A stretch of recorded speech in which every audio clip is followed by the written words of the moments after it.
What's up, YouTube? Welcome back to the Cutlass Board Games channel. I am Keith from Cutlass Board Games, and I make games for a living. And part of the thing that I like to do about that is to make game design content where I talk about some of the different methods and ideas and theories behind how I create stuff that I create. Now, the three types of fun is one of the the main things that I tend to joke about and kind of run a bit with when it comes to talking about how different game experiences are quantified. And I figured it would be interesting to do a little bit more of a deep dive into that concept, talk about the three types of fun and what we can do using that knowledge to curate different game experiences. So let's look at the first type. Type 1, it's fun now, and it's fun in retrospect. This is the epitome of the casual game. This is we're laughing, we're not super paying attention, we're giggling and chatting with friends, and also thinking about that time was a lot of fun, and the game was a thing that encouraged that kind of experience. For me, this is kind of the goal, right? You kind of always want to have a type 1 kind of a thing. But it is not necessarily the best type. None of the types are the best type. And we're gonna dig into each of the different types in more detail once I have kind of announced and talked about them all. But type 1, it's fun now and it's fun in retrospect. And so type 2 is it's not fun now, but it is fun in retrospect. Sometimes this can be a game that's like you are pushing yourself through like an awkward boundary. You're a little bit embarrassed in the moment, but the funny story that you tell about it later is the thing that brings the joy, right? Usually when I explain this, I tell my olive story where I was on a flight and they hand you an in-flight meal, which is like a packet that has a biscuit, a bit of cheese, and an olive. And I did not notice that there was olives in it, so I opened it vertically and all the olives fell out and rolled everywhere. Very embarrassing. I reached down and grabbed as many olives as I could and realized I was missing one and couldn't see it anywhere to go and pick it up. 2 hours later, as I am leaving the plane, I notice in the walkway there is a squashed olive in the walkway. And I'm like, oh no, that's my olive. I've made this big mess. How embarrassing. Telling the story later is a lot funnier because there really wasn't any big consequences for what happened. It's just a little silly and it happening. And that's kind of what type 2 is like. It can be a little awkward and grindy, and then when we're talking about it, it's kind of funny. We've kind of moved past that awkward part. And then let's talk about type 3. Type 3 is it's not fun now, and it's not fun in retrospect. This is League of Legends. League of Legends is one of the greatest, most popular games of the last 25 years or something ridiculous. And I usually use League of Legends as a punchline for when I, tell the three types of fun joke. And it's like, it's not fun now, it's not fun in retrospect. That's League of Legends. And the reason why it's such a good fit is because the game that you take very, very seriously is the type 3 of fun, where the thing that you receive from playing the game is not unbridled joy, it's pride and mastery in a craft, which is a different kind of happiness. It's not any less valid than the other two types, but it means that how you're interacting with the object, you're a lot more serious. You're trying to better yourself in a mastery of a thing. But that means that sometimes the grind can suck. Most games of League of Legends are going to suck. And then looking back on it, you're like, yeah, man, I played like 60 hours and I accomplished nothing. But that doesn't mean that's diminishing any, pride or mastery of self. And so that's kind of that main point that I want to get across. It's not any less fun. It's just a different type of, how it is quantified. And so how can we use these to make better gaming experiences? Well, for me, it kind of creates a spectrum where type 1 is hyper casual and type 3 is hyper competitive. And sometimes that's, kind of the easiest way to engage with it. And if you know that you are trying to make something hyper competitive, it requires the player to take it very seriously in order to have a good Type 3 experience. Most designers that aren't hired by a gigantic company making a gigantic game with 1 billion people in it are not going to be creating a Type 3 experience, because no matter how good your thing is, no one is going to dedicate their life to the mastery of that thing that you have created. It's very unlikely as an indie developer to be able to make something that has that kind of mastery. Like if you look at people that play chess competitively, I think chess is another good Type 3 game. There's not much merriment and joy that happens during Magnus Carlsen's games. He's a very serious person. But the reason why he's still playing chess is because there is joy in it for him. It's just Type 3.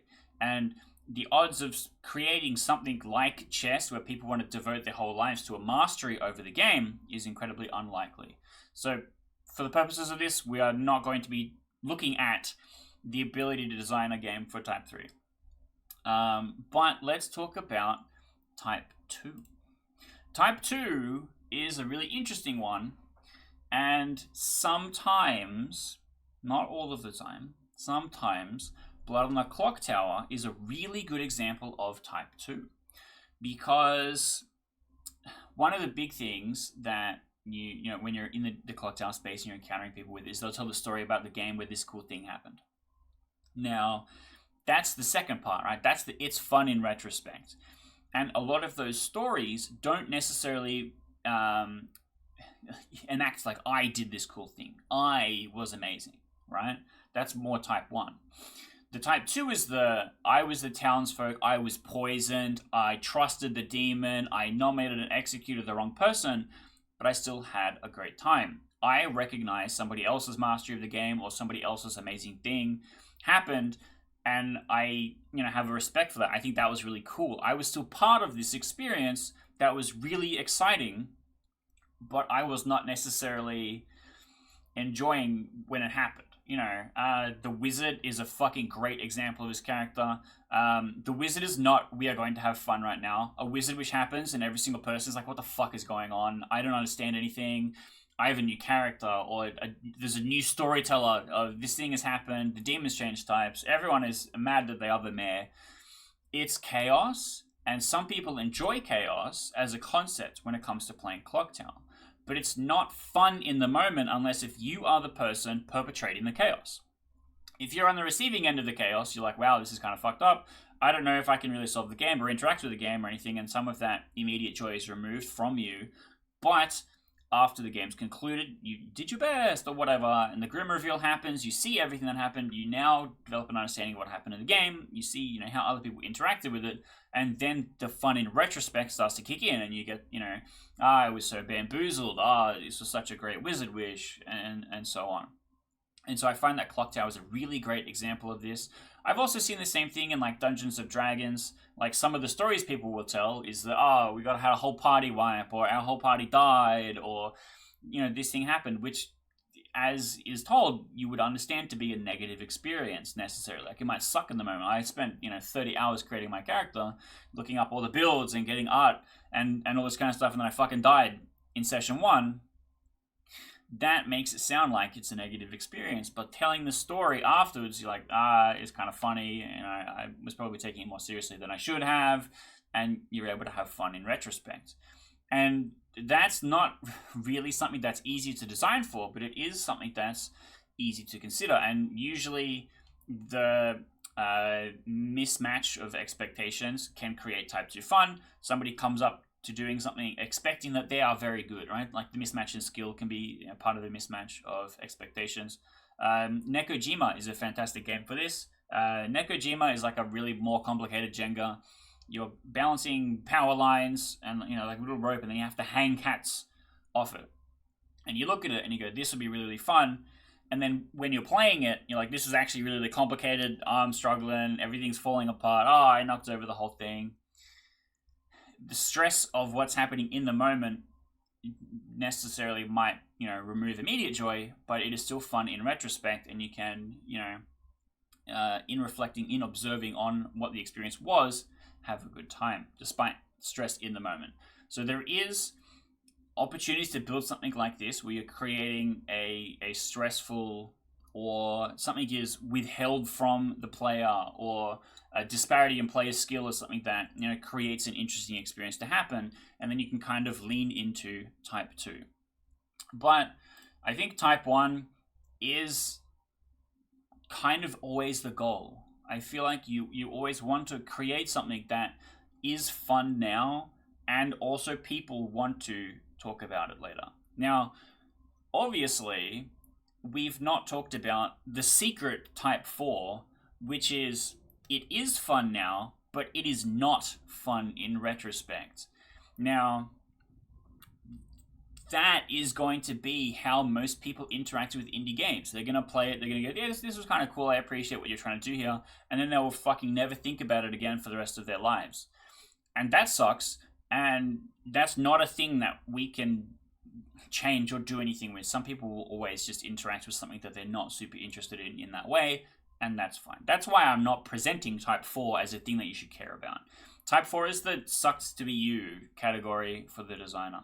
Whereas type 1 it's what I always aim to create. Look, I made Cutlass, which is an incredibly serious card game aiming to be at the complexity of some of the harder formats of Magic the Gathering.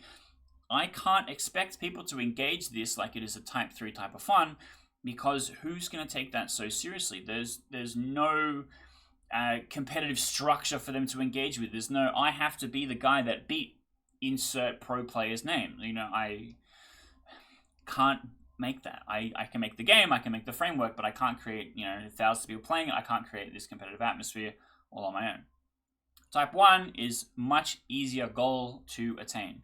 Type 1 is a simple fun. Type 1 is pretty much every game that's piles and piles of it, right at the front, selling in non-specialty board game stores.